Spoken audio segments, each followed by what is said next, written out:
Good morning. स्वागत है आपका अपने डॉक्टर AR यूट्यूब चैनल पर। आज का हमारा टॉपिक है भारतीय राजनीतिक दलों का वर्गीकरण।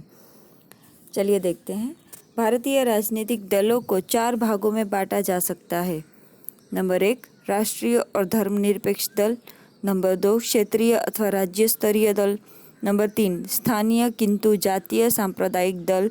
और चौथा तदर्थ दल। फर्स्ट नंबर पे हम देखते हैं राष्ट्रीय और धर्मनिरपेक्ष दल।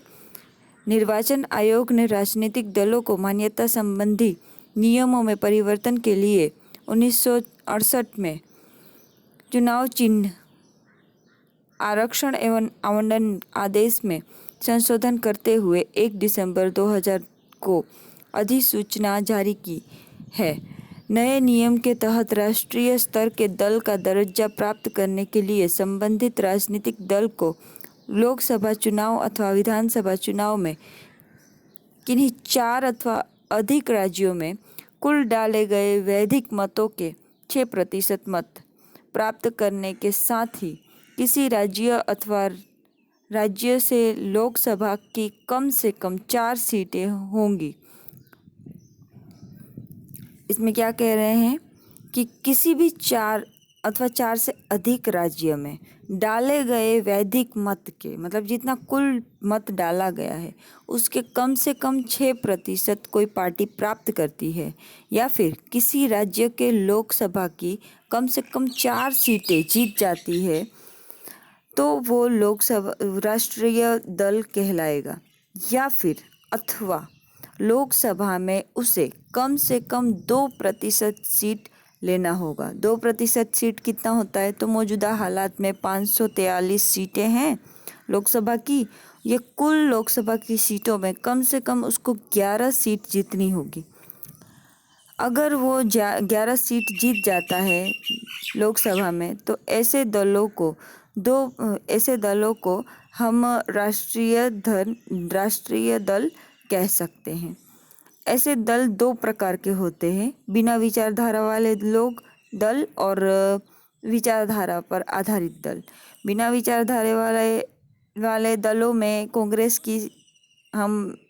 का समावेश कर सकते हैं। विचारधारा से अभिप्राय है कि किसी विशिष्ट सामाजिक और आर्थिक दर्शन में विश्वास और प्रतिबद्धता व्यक्त करना। कांग्रेस को वैचारिक दृष्टि से हम तटस्थ दल कह सकते हैं। कांग्रेस ऐसा दल है जिसमें अनेक विचारधारा और हितों के व्यक्तित्व की सम्मिलित है। इसे दल के बजाय एक सार्वजनिक मंच या प्लेटफॉर्म हम कह सकते हैं। विचारधारा में विश्वास करने वाला राष्ट्रीय दल 2 प्रकार का होता है, एक दक्षिणपंथी दल और एक वामपंथी दल। दक्षिणपंथी दल जहां यथास्थिति को बनाए रखे चाहता है, मतलब कि जो स्थिति में जनता का कार्य हो रहा है उसी स्थिति को बनाए रख के खुद अपना कार्य करना उचित समझता है। और वामपंथी दल जो है वो आर्थिक और सामाजिक ढांचे में आमूल परिवर्तन चाहते हैं। स्वतंत्र दल, जनसंघ और भारतीय जनता पार्टी दक्षिणपंथीय दल कहलाते हैं क्योंकि भारतीय परिप्रेक्ष्य में इनके दृष्टिकोण ब्रिटिश अनुदारवादी दलों से मिलते जुलते हैं। वामपंथी दल भी 2 प्रकार के होते हैं, उदार और उग्र। उदार दलों में सभी समाजवादी दलों को लिया जा सकता है तथा उग्र दलों में सभी प्रकार के साम्यवादी दलों को स्थान दिया जा सकता है। उदारवादी दल गांधीवादी और फैबियनवादी सिद्धांतों में विश्वास करते हैं। समस्त प्रकार के अखिल भारतीय दलों का दृष्टिकोण धर्मनिरपेक्ष है। उनकी सदस्यता सभी धर्मों और जातियों के लिए खुली है। क्षेत्रीय अथवा राज्य स्तरीय दल, ये दूसरे नंबर पर हम क्षेत्रीय अथवा राज्य स्तरीय दल को देखना चाहे तो इससे पहले हमने जो पढ़ा है उसको अगर आप नहीं समझ पा रहे हैं या फिर कुछ दिक्कत हो रही है तो मैं इसको ना वापस समझाना चाहूँगी। राष्ट्रीय दल 2 विचारधाराएं राष्ट्रीय दलों की है। एक तो तटस्थ विचारधारा, दूसरी विचारधारा जो है वो अपनी खुद की एक विचारधाराएं रखती है। जो अपनी खुद की तटस्थ विचारधारा में तो कांग्रेस आ गया, कि जो सारे विचारधाराओं को अपने अंदर समा लेता है, उसका खुद का कोई एक स्पेशल विचारधारा नहीं है कि जिसको जट तरीके से वो अपना कर और कार्य करता है और उसी विचारधारा के अधीन होकर और वो किसी कार्य को अंजाम देगा, ऐसा नहीं है। ठीक है, तो वो तटस्थ विचारधारा वाला है, किसी एक विचारधाराओं को वो ज़्यादा महत्व नहीं देता है। और दूसरे नंबर पर है विचारधारा पर आधारित पक्ष। तो ये जो पक्ष है, ये जो दल है, वो किसी एक खास विचारधाराओं पर कार्य करते हैं। इसमें दो प्रकार पड़ते हैं, विचारधारा पर आधारित दल के दो प्रकार होते हैं, दक्षिणपंथी और वामपंथी। दक्षिणपंथी जो है उनकी विशेषताएं हम थोड़ा देख लेते हैं। तो यथावत स्थिति बनाए रखना चाहते हैं, जो भी है वो स्थिति को बनाए रखना चाहते हैं दक्षिणपंथी दल, उसमें कुछ परिवर्तन नहीं चाहते। स्वतंत्र दल, जनसंघ दल, भाजपा दल, ये तीनों दल जो है ये दक्षिणपंथी दल के उदाहरण हैं। ब्रिटिशरों के जैसे ही ये भी अनुदारवादी दल हैं, दल से मिलते जुलते दल हैं, ये बहुत ज़्यादा उदार विचार नहीं धराते हैं। वामपंथी दल में क्या क्या है, तो वामपंथी दल की स्थिति में आर्थिक और सामाजिक ढांचे में परिवर्तन चाहते हैं वामपंथी लोग। इसके भी दो प्रकार है, एक उदार परिवर्तन और एक उग्र स्वभाव वाले साम्यवादी। ये उदार सभी सामाजिक दल उसमें आ जाते हैं और उग्र दल में सभी साम्यवादी दल आ जाते हैं। उदारवादी जो दल है वो गांधी और फैबियन सिद्धांतों में विश्वास करते हैं और उग्रवादी दल जो है वो साम्यवादी दल क्रांतिकारी साधनों में विश्वास करते हैं। उपरोक्त सभी दल जो है उसका एक ही खास बात है कि वो धर्मनिरपेक्ष रहते हैं। चलिए नेक्स्ट पढ़ते हैं, क्षेत्रीय अथवा राज्य स्तरीय दल। तो दूसरे नंबर पर क्षेत्रीय अथवा राज्य स्तरीय दल है। ये वे दल है जिनका प्रभाव राज्य की सीमा तक ही है। राज्य स्तरीय दल का दर्जा प्राप्त करने के लिए संबंधित दलों को लोकसभा अथवा विधानसभा चुनाव में डाले गए कुल वैधिक मतों का कम से कम 6% मत प्राप्त करने के साथ ही राज्य विधानसभा में कम से कम 2 सीट जीतना आवश्यक है, अथवा विधानसभा की कुछ सदस्य संख्या की कम से कम 3% सीट अथवा 3 सीट इनमें से जो भी अधिक हो उसे जीतना आवश्यक होता है। इनमें तेलुगु देशम, शिवसेना, डीएमके, अन्ना डीएमके, असम गण परिषद, सिक्किम संग्राम परिषद, समाजवादी पार्टी, तमिल मनीला कांग्रेस, तृणमूल कांग्रेस, हरियाणा विकास पार्टी आदि प्रमुख है। आंध्र प्रदेश, तमिलनाडु, असम, सिक्किम आदि राज्यों में ये दल प्रभावशाली है। तीसरे नंबर पर है स्थानीय किंतु जातीय समुदाय दल। कतिपय दल विशेष जाति या सामुदायिक तक ही सीमित है।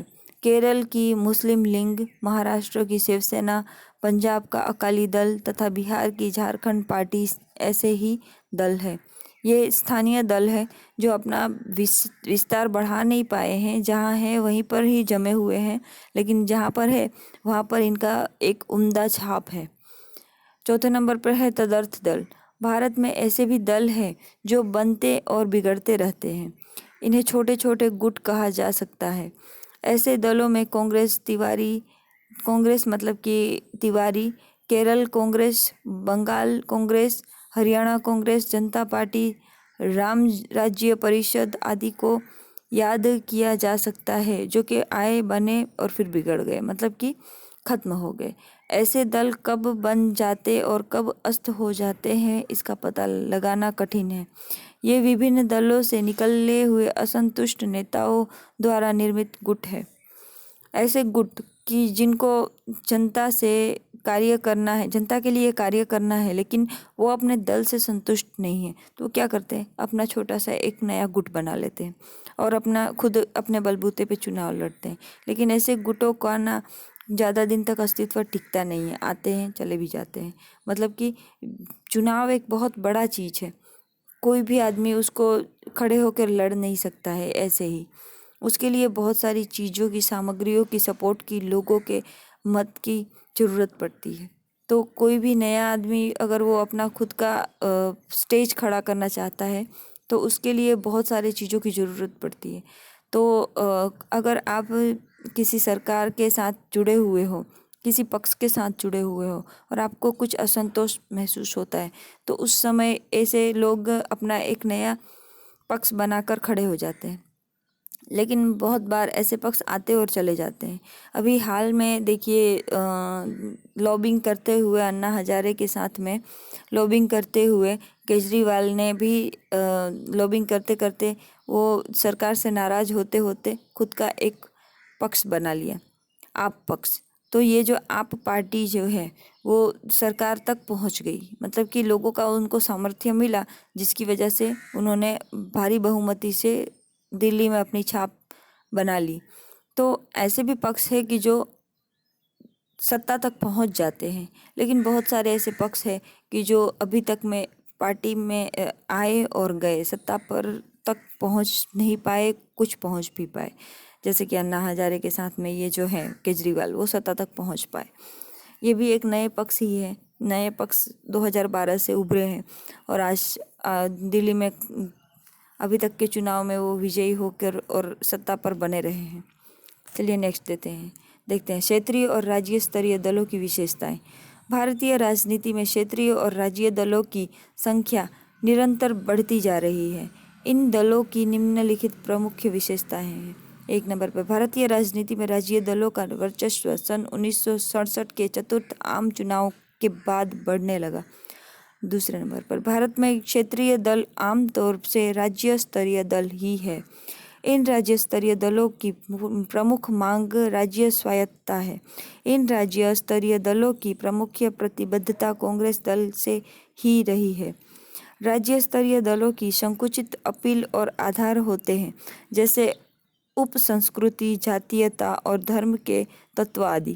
क्षेत्रीयवादी दल के केंद्र के खिलाफ विद्रोह से होता है। क्षेत्रीयवादी भी वस्तुतः सत्ता हासिल करने का वैसा ही शॉर्टकट है जैसे शॉर्टकट राष्ट्रीय राजनीति करने वाले दल अपनाते हैं। चलिए अब तक के लिए इतना ही, हम लंबा वीडियो नहीं बनाएंगे, इसके आगे की चर्चा हम नेक्स्ट वीडियो में करेंगे। Thank you. पसंद आए तो ज़रूर से लाइक कीजिएगा।